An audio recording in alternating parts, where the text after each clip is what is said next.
Gulf മേഖലയിൽ നിലനിൽക്കുന്ന പരമ്പരാഗത തൊഴിൽ രീതികളിൽ നിന്നും വേറിട്ട് മാറി ഭാവിയിലെ വിപണി ആവശ്യങ്ങൾക്ക് അനുയോജ്യവും വഴക്കമുള്ളതുമായ തൊഴിൽ അന്തരീക്ഷം കെട്ടിപ്പടുക്കാൻ ഒമാൻ സുപ്രധാനമായ ചുവടുവെപ്പുകൾ നടത്തുകയാണ്. തൊഴിൽ മന്ത്രാലയത്തിന്റെ ആഭിമുഖ്യത്തിൽ സലാലയിലും മസ്കറ്റിലുമായി സംഘടിപ്പിച്ച മൂന്നാമത് തൊഴിൽ ഫോറത്തിന്റെ ഭാഗമായി നടന്ന തൊഴിൽ വിപണി ലബോറട്ടറികളുടെ സമാപനത്തിൽ അംഗീകരിച്ച സമഗ്ര റോഡ് മാപ്പ് സുൽത്താനറ്റിന്റെ സാമ്പത്തിക വികസനത്തിൽ പുതിയൊരു അധ്യായത്തിനാണ് തുടക്കം കുറിക്കുന്നത്.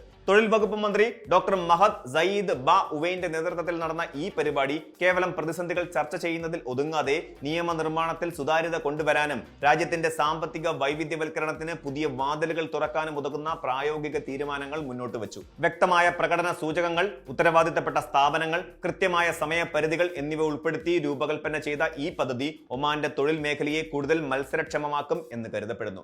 എണ്ണ ഇതര വരുമാനത്തെ ആശ്രയിച്ചുള്ള സുസ്ഥിര സാമ്പത്തിക വളർച്ച കൈവരിക്കുക എന്ന ഒമാൻ വിഷൻ 2040ന്റെയും അതുപോലെ 11ാം 5 വർഷ വികസന പദ്ധതിയുടെയും പ്രധാന ലക്ഷ്യങ്ങൾക്ക് പൂർണ്ണ പിന്തുണ നൽകുന്നതാണ് പുതിയ തീരുമാനങ്ങൾ. പ്രത്യേകിച്ച് കല, വിനോദം, വിനോദ പ്രവർത്തനങ്ങൾ, digital content creation, event management, വിനോദ സാങ്കേതിക വിദ്യകൾ തുടങ്ങിയ മേഖലയിൽ വലിയ രീതിയിലുള്ള നിക്ഷേപ സാധ്യതകളുണ്ടെന്ന് ഒമാൻ തൊഴിൽ മന്ത്രാലയം വിലയിരുത്തുന്നു. മുൻകാലങ്ങളിൽ ആഭ്യന്തര വിപണിയിൽ മാത്രം ഒതുങ്ങി നിന്നിരുന്ന ഇത്തരം മേഖലകളെ പ്രാദേശികവും അന്തർദേശീയവുമായ ബിസിനസ്, സാമ്പത്തിക നിക്ഷേപ പ്രവർത്തനങ്ങളുമായി ബന്ധിപ്പിക്കാനാണ് ലക്ഷ്യമിടുന്നത്. ഇതുവഴി ഉയർന്ന തൊഴിൽ സാധ്യതകൾ സൃഷ്ടിക്കാനും വിദേശ നിക്ഷേപകരെ ആകർഷിക്കാനും ആവശ്യമായ ഏകീകൃത നിയമനിർമ്മാണ ചട്ടക്കൂട് രൂപീകരിക്കപ്പെടുകയാണ്. ചെറുകിട ഇടത്തരം സംരംഭങ്ങൾക്ക് കൂടുതൽ സുതാര്യമായ അന്തരീക്ഷം സൃഷ്ടിക്കുന്നത് വഴി പ്രവർത്തനക്ഷമതയും വിപണിയിലെ മത്സരശേഷിയും ഗണ്യമായി വർദ്ധിക്കും. തൊഴിൽ വിപണിയുടെ കാര്യക്ഷമത വർദ്ധിപ്പിക്കാൻ ലക്ഷ്യമിട്ടിട്ടുള്ള പരിഷ്കാരങ്ങളിൽ ഏറ്റവും പ്രധാനം ഗവേണൻസ് അഥവാ ഭരണ സംവിധാനത്തിലെ സുതാര്യതയും നിയമനിർമ്മാണ പ്രക്രിയയുടെ നവീകരണവുമാണ്. സർക്കാരിന് പുറമെ തൊഴിലുടമകൾ, തൊഴിലാളികൾ എന്നീ 3 പ്രധാന ഉൽപാദന പങ്കാളികളെ കൂടി ഉൾപ്പെടുത്തി നീതിന്യായ നിയമകാര്യ മന്ത്രാലയത്തിന്റെ പങ്കാളിത്തത്തോടെയാണ് പുതിയ തൊഴിൽ നിയമങ്ങളും മന്ത്രിതല തീരുമാനങ്ങളും വികസിക്കുന്നത്. മാറിക്കൊണ്ടിരിക്കുന്ന അന്താരാഷ്ട്ര സാമ്പത്തിക സാഹചര്യങ്ങൾക്കനുസരിച്ച് തൊഴിൽ ചട്ടങ്ങൾ വേഗത്തിൽ പുതുക്കാനും തൊഴിലുടമകളുടെയും തൊഴിലാളികളുടെയും താൽപര്യങ്ങൾ തമ്മിൽ സന്തുലിതാവസ്ഥ ഉറപ്പാക്കാനും ഈ പങ്കാളിത്ത സമീപനം സഹായിക്കും.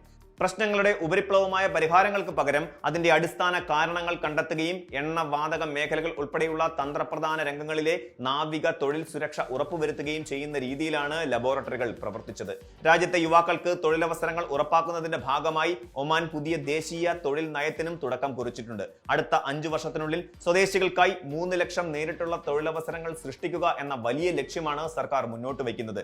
ഇതിന്റെ ഭാഗമായി പ്രതിവർഷം ശരാശരി 60,000 തൊഴിലവസരങ്ങൾ ഒമാനികൾ കണ്ടെത്തേണ്ടതുണ്ട്. രാജ്യത്തെ വിദ്യാഭ്യാസ സംരംഭങ്ങളും നൈപുണ്യ പരിശീലന കേന്ദ്രങ്ങളും തൊഴിൽ വിപണിയുടെ പുതിയ ആവശ്യങ്ങൾക്ക് അനുയോജ്യമായി മാറ്റിമറിക്കാൻ തൊഴിൽ സഭ നിർദ്ദേശം നൽകിയിട്ടുണ്ട്.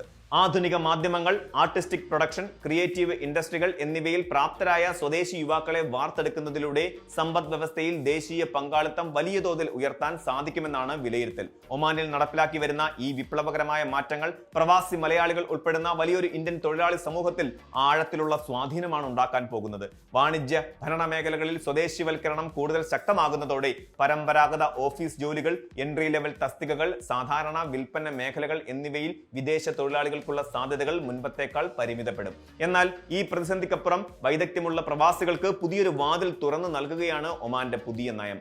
കല, വിനോദം, event management, media production, animation, വിനോദ സാങ്കേതിക വിദ്യ, ഡിജിറ്റൽ മാർക്കറ്റിംഗ് തുടങ്ങിയ പുതിയ സാമ്പത്തിക മേഖലകളുടെ വളർച്ച ഈ രംഗങ്ങളിൽ വൈദഗ്ധ്യമുള്ള പ്രവാസി വിദഗ്ധർക്കും സാങ്കേതിക വിദഗ്ധർക്കും വൻ അവസരങ്ങൾ സൃഷ്ടിക്കും. കൂടാതെ നിയമനിർമ്മാണത്തിലും തൊഴിൽ ചട്ടങ്ങളിലും കൊണ്ടുവരുന്ന സുതാര്യത സാധാരണക്കാരായ പ്രവാസി തൊഴിലാളികൾക്ക് വലിയ ആശ്വാസവുമാകും. തൊഴിൽ കരാറുകൾ കൂടുതൽ സുതാര്യമാകുന്നതും നീതിന്യായ വ്യവസ്ഥകൾ വേഗത്തിലാക്കുന്നതും വഴി വേതന കുടിശ്ശികകൾ, നിയമവിരുദ്ധമായ ചൂഷണങ്ങൾ എന്നിവയ്ക്ക് അറുതി വരുത്താൻ സാധിക്കും. പുതിയ ചട്ടക്കൂട് പ്രകാരം തൊഴിലുടമകൾക്കും തൊഴിലാളികൾക്കും ഒരുപോലെ സംരക്ഷണം ലഭിക്കുന്നത് പ്രവാസികളുടെ തൊഴിൽ സുരക്ഷ ഉറപ്പാക്കും. ഇതിനു പുറമെ സുതാര്യമായ നയങ്ങളും നിക്ഷേപ സൗഹൃദ അന്തരീക്ഷവും ചെറുകിട ഇടത്തരം സംരംഭ മേഖലകളിൽ നിക്ഷേപം നടത്താൻ ആഗ്രഹിക്കുന്ന പ്രവാസി മലയാളി സംരംഭകർക്ക് കൂടുതൽ സുരക്ഷിതത്വം നൽകും. സ്റ്റാർട്ടപ്പുകൾക്കും പുതിയ വിനോദ സാങ്കേതിക പദ്ധതികൾക്കും ലഭിക്കുന്ന ഭരണകൂട പിന്തുണ മലയാളി വ്യവസായികൾക്കും പുതിയ കൂട്ടായ്മകൾ രൂപീകരിക്കാൻ അവസരമൊരുക്കും.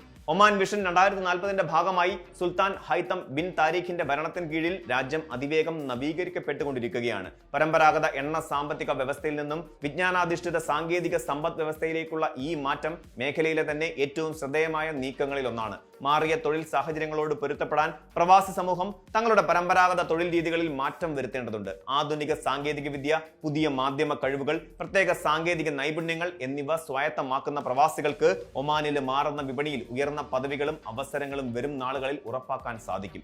നിയമപരമായ സുതാര്യതയും വിപണിയിലെ പുതിയ അവസരങ്ങളും ഒമാന്റെ സാമ്പത്തിക സ്ഥിരതയോടൊപ്പം അവിടെയുള്ള പ്രവാസി സമൂഹത്തിന്റെ ഭാവിയെയും കൂടുതൽ ശക്തമാക്കുമെന്ന കാര്യത്തിൽ സംശയമില്ല. കൂടുതൽ വാർത്തകൾക്ക് news 18 Keralam YouTube channel subscribe ചെയ്യുക.